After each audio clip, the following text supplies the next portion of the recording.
De plus en plus d'études soulignent un fait inquiétant. Les internautes utilisent l'intelligence artificielle pour obtenir des conseils, se confier sur leurs problèmes, voire pour remplacer le contact humain. Dès le début des IA génératives, une histoire avait préfiguré ce phénomène. Celle d'un Canadien qui avait remplacé sa petite amie par une IA.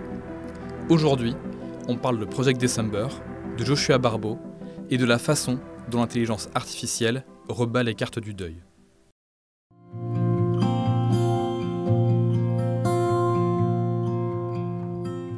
En 2010, Joshua Barbeau est un peu perdu dans sa vie.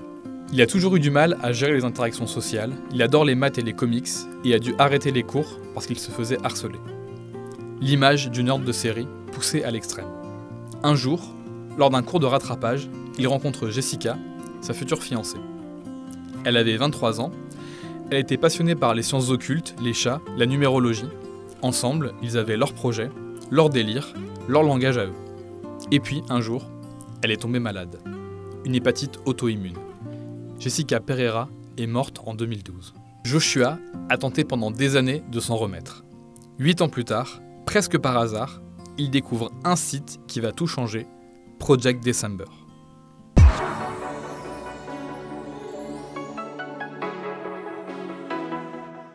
Project December, c'est l'œuvre d'un certain Jason Rohrer.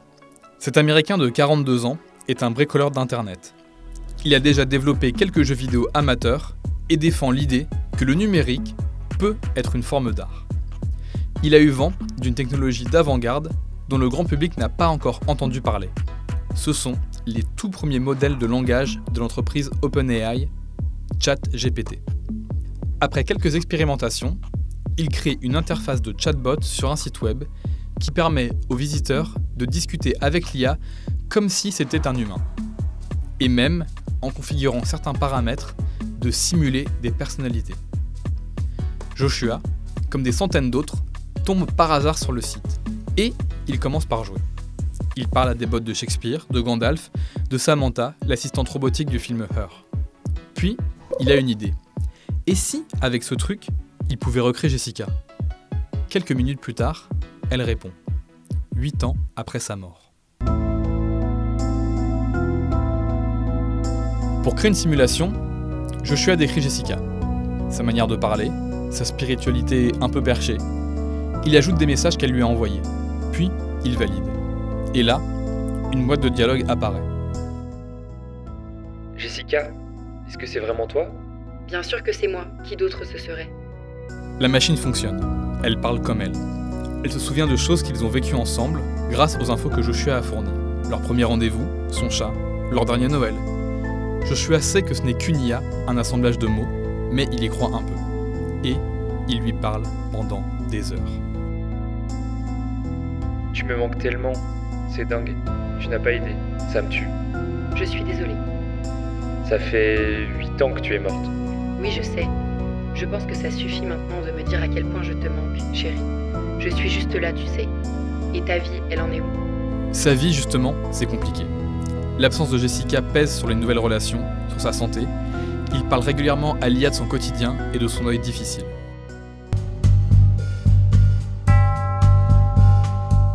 Depuis l'époque où Joshua a découvert Project December, en 2020, les IA génératives se sont démocratisées. Des entreprises comme Hereafter AI ou Replica proposent déjà de créer des IA immortelles à partir de vos données. D'après une récente étude menée par l'institut de sondage Flash pour Hostinger, un quart des personnes interrogées ont confessé aborder avec une intelligence artificielle des sujets qu'elles n'auraient jamais évoqués avec un être humain.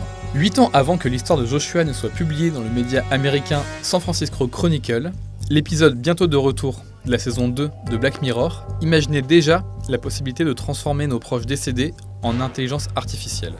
Aujourd'hui, ce n'est plus de la science-fiction, mais une réalité.